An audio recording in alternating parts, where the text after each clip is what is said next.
There hath no trial or temptation or trouble taken you, but such as is common to all men.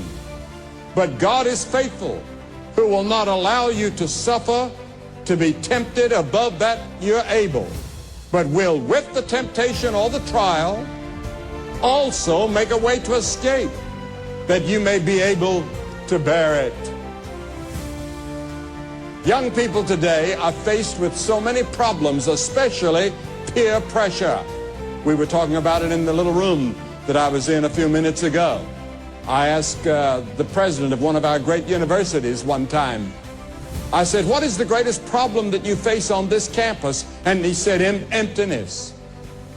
I asked the president of Concordia a moment ago as we were talking, I said, what do you think the problem would be on the campuses as you see them across America? And he had a good answer, and I think even more correct. He said it's uncertainty. And I think there is a great uncertainty on the part of young people today. We're talking about going to China in a few weeks.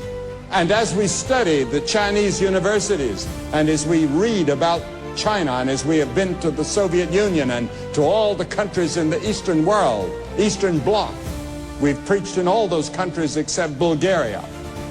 And I find the same thing there. Young people are uncertain. They're also under peer pressure. And the hardest word that young people have to say today is the little word no. Whether it's drugs, whether it's picking up a cigarette, whether it's illicit sex, whatever it is, it's the hardest word. Do you say no when the peer pressure comes? When the hormones begin to rise? When the excitement is there? Yes, we're all tempted. But there's no temptation taken you but what everybody else has had. You say, well, did Jesus have temptations like that? Of course he did. He said it says he was tempted in every point like as we are, yet without sin. Because the moment you're tempted, God provides a way to escape. There's a way out. He provides it. But you have to make the decision to go that way, and when you make that decision, the Holy Spirit is there to help you and give you strength and courage. I believe in watching television. I remember when we first got a television set, we could barely get it. All we got was some snow, but we thought it was great when we saw a little movement. Now we have cable television. Get all kinds of things. But you have to discipline yourself. And you have to say, no, I'm not going to spend all of my time in front of that box.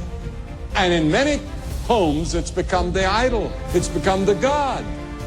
You go into the home, and everybody's quiet and reverent. You're in front of your God, watching. And that's the way it's become. And even some of our television owners and television personalities are warning us about it and how much harm can come in spending so much time watching television.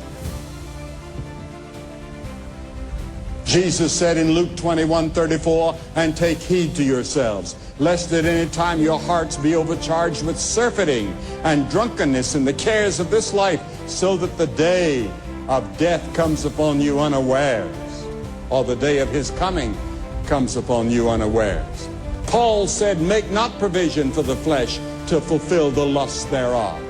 Peter said, for the time past we walked in lasciviousness, lust, excess of wine, revelings, banquetings, and abominable idolatries.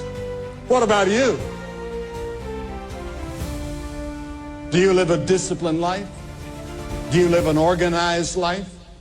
Have you got your life organized and disciplined to the point that you can say no to those things that you know that are hurting your body? You see, the Bible teaches that your body is the temple of the Holy Spirit. God doesn't live in a church building.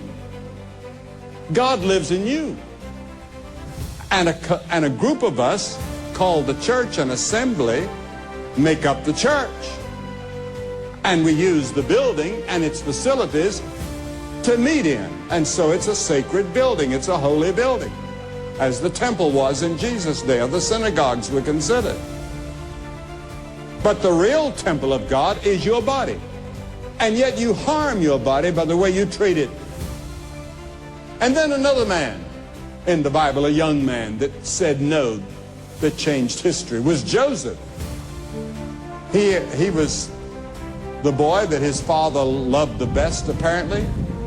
And the other children became jealous and envious of him. And so they said, let's kill him. And Reuben said, his oldest brother said, no, let's put him in a pit. And we'll just leave him to die there, and Father will not know the difference. But then some Ishmaelites came along, and they said, let's sell him and make some money. And then his blood won't be on our hands. We'll let the Ishmaelites take him. So they sold him into slavery to these Ishmaelites, and they took him on to Egypt, and they sold him to a man by the name of Potiphar that was in the cabinet of Pharaoh. And he became a slave, strong, handsome.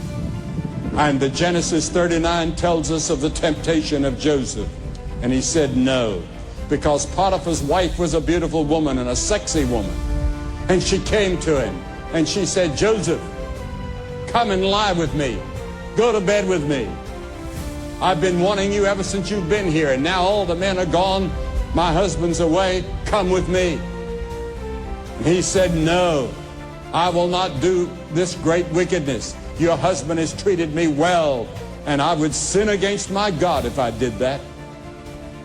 And she begged him, and finally she became angry. And he rushed out of the house and left his coat behind, and she began to scream and yell. She yelled, rape. He tried to rape me. And when her husband came home, he had Joseph thrown into prison.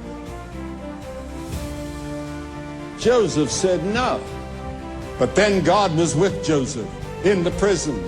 And you all know the story of how God used Joseph and made him the prime minister of all of Egypt,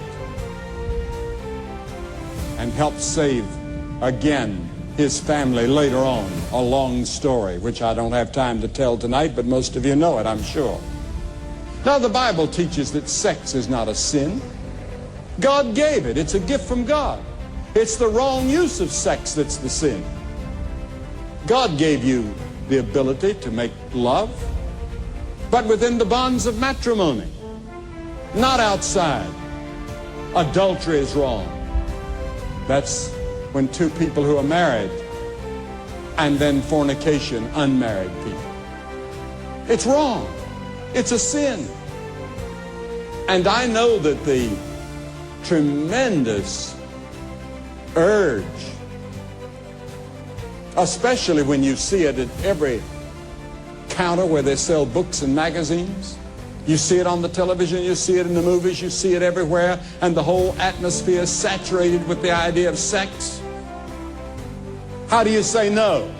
I don't believe young people today can say no without Christ. With Christ and with the Holy Spirit giving you supernatural power, you can say no. But I'll tell you, it's tough. But the marks of a Christian are self-control and self-discipline. Paul wrote to Timothy and said, keep thyself pure. He said, flee youthful lust, run. When that temptation comes, run. He also said, but I keep my own body under and I bring it into subjection. What about you?